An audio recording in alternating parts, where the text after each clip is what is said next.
Hey, I'm James from Smoking Dad Barbecue, and today I want to find out if the Char-Griller Akorn Jr. is up to the task of replacing my Kamado Joe Jr. Oh, hang on a second. Replace. Let me clarify, because my Joe Jr. is not going anywhere. In fact, I love it. Some would argue probably a little bit too much. When we're done today, you'll be saying, Aaron Franklin, who? Strong, I'll dial it back. But I'm going to show you how to. So there in part lies the problem. One of the things I love about my small portable Kamados is being able to take them camping, but I ran into 3 issues last summer that I want to see before I do our camping trip this summer if the Akorn Jr. might be a better companion for the road. So in no particular order, the 3 issues that I ran into: first, around our first campsite near Bar Harbor, I was cooking a pulled pork roast, and there were reports of some theft of gear, bikes and equipment going missing from the campsite. And so this meant if I was leaving my Joe Jr. out all day doing a pulled pork roast, I was a little bit worried about it going missing. So I went to a couple of extreme lengths to make sure that my Joe Jr. and my pork didn't go missing. Come at me, bro. The second issue that I ran into is transportation. And because the Kamado Joe Jr. is made of ceramic, now I've done a couple tests on ceramic, and sort of the reports of them breaking are a little bit overblown, because I tried everything from throwing water into hot ceramics to ice blasting it to using my torch to compression. But the one real risk is movement and jostling. And so when we are traveling around in our truck from campsite to campsite, again, I was a little bit overprotective, making sure that the Joe Jr. Didn't get damaged. So maybe I think I have a clip from last summer. Okay, roll out! And the third and final point that I wanted to solve for is weight. Now, moving it around the backyard from maybe this table to that table, it's no big deal because the Joe Jr. is about 68 pounds. But some of the best sites and the locations that we wanted to grow, maybe down by the beach, if that was a couple hundred yards away, 68, 70 pounds starts to show up real quick. And unless your little kids are able to help you carry the grill, or you got a spouse, this gets really, really heavy. The Akorn Jr. is less than half of that at 33 pounds. So if I give you kind of a quick demo here, I'm able to pick this up no problem.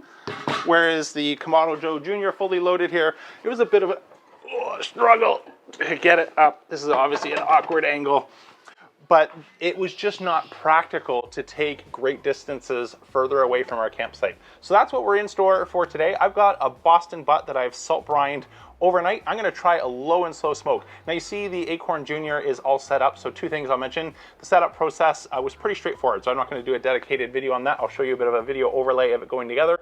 All in all, it was just under 30 minutes of assembly. What I did do, and you may notice, I don't know if I left it unlatched here, is I did the gasket installation on the bottom of my base as well as on the removable ash drawer. This is something that I discovered on my full-sized Akorn, helped improve temperature regulation significantly. So I'm not even gonna bother trying without it, because that made such a big difference. And for about 20 bucks, you can pick up this gasket material. So this is about a 1/2 inch size gasket. I had enough to do the top. I didn't have enough remaining to do the bottom, so I just cut a piece of gasket that I had left that was 1 inch in size in half, and I placed that on the bottom. So I know that's gonna help improve my temperature regulation.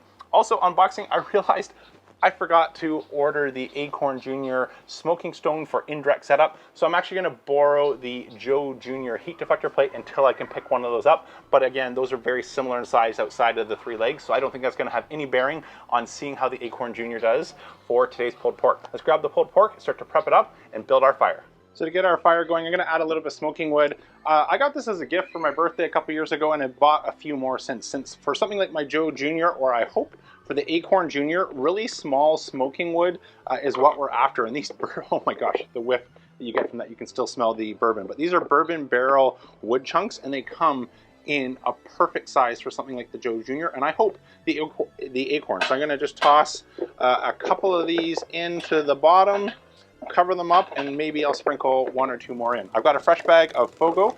I'm using the Fogo black bag since it comes with the same charcoal, just smaller pieces. So if I add some here, so these tend to be just a little bit more user-friendly size for something like a Junior or an Akorn, as you're not getting those massive big pieces that would almost fill the entire firebox.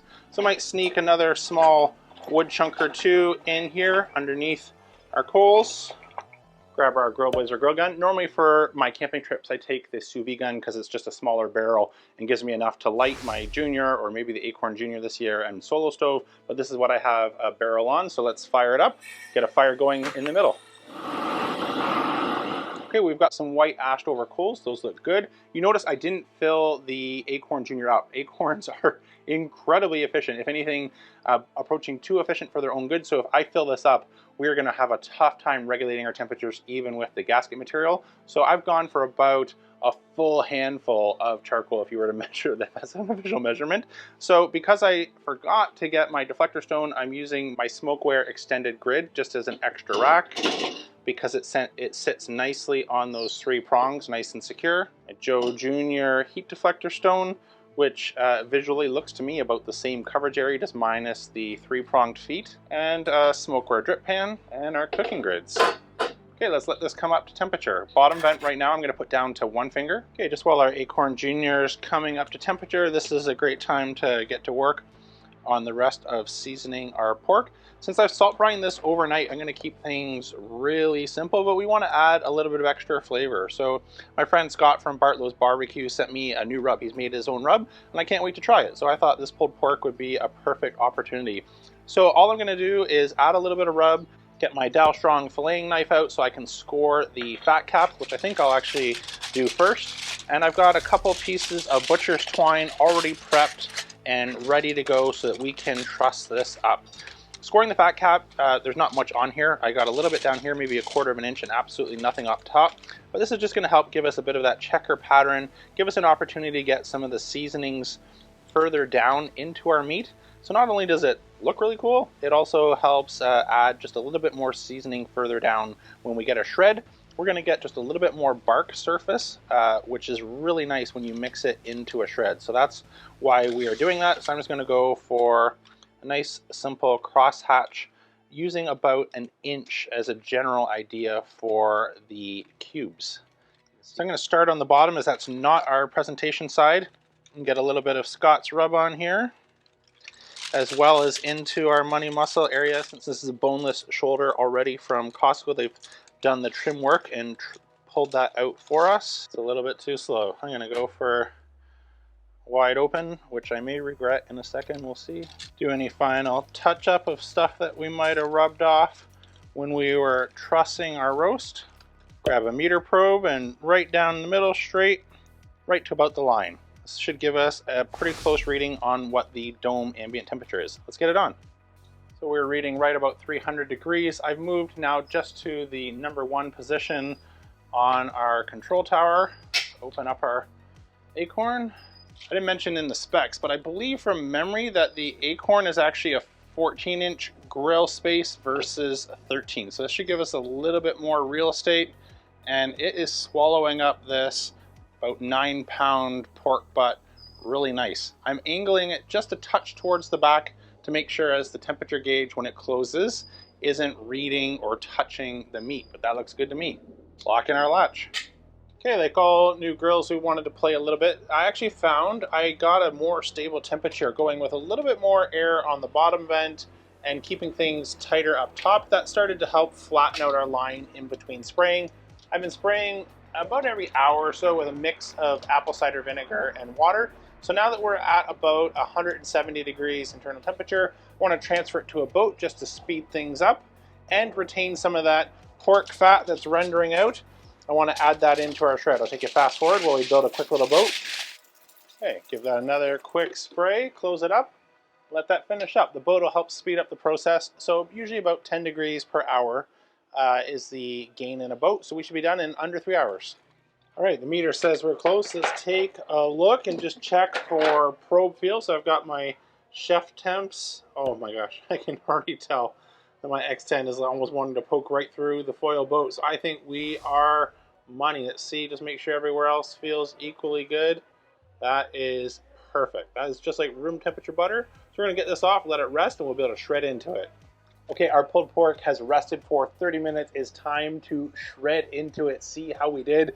And this looks pretty spectacular. Really happy with that bark, how tender everything is. So what the plan is now, I'm just going to remove it into our foil pan and then dump some of that rendered pork tallow into our mix. It'll help make it even more juicy. Let me bring it nice and close. We see how we did. So just in case it's a little warm, go for some cotton gloves with some food safe nitrile gloves on the outside, just to make sure we don't get any hot rendered fats giving us a little burn. 30 minutes is just a little quick, but I can't wait to dig into this. So I've still got to remove these butcher twine pieces, so we'll make sure that we get all 4 of those out. But just to get a sense for our shred, let's dive in, see how we did. Oh, just look at that. Exploding juices. That's amazing. Let's get this twine out of here. Well, it can definitely smoke a pulled pork. So what are we getting? Let's go with the obvious that you can see without needing any explanation.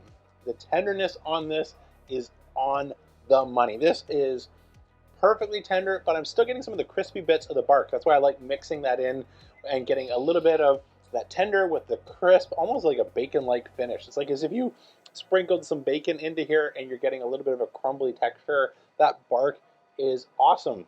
My friend Scott, you did a really good job with your rub. I really like this flavor profile. A lot of similar things to what I'd go with in terms of salt and garlic and a little bit of heat. And I think that pairs beautifully with pork. So good job on your first ever rub. In terms of smoke, I'd still like to get maybe a little bit more. I went for a couple bourbon barrel pieces, and this is good smoke.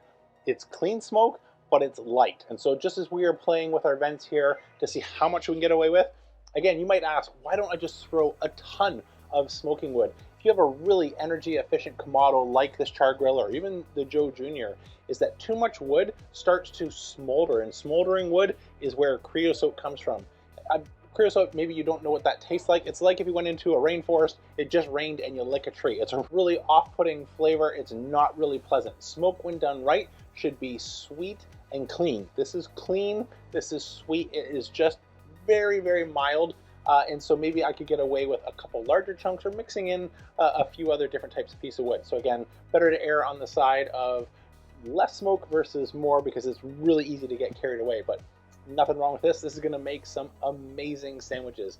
Hope you really enjoyed today's video. If you did, let me know down in the comments. And if you'd like to hang out and ask a more personal question than these pre-recorded videos allow me to do, check out the members section where I go live once a month and can interact with you over FaceTime and answer any questions you might have about any style of grill that you may be cooking on. That's it for today, though. I'm James from Smoky Dad Barbecue signing off. And remember, don't be afraid to fire it up. Oh yeah. Cheers.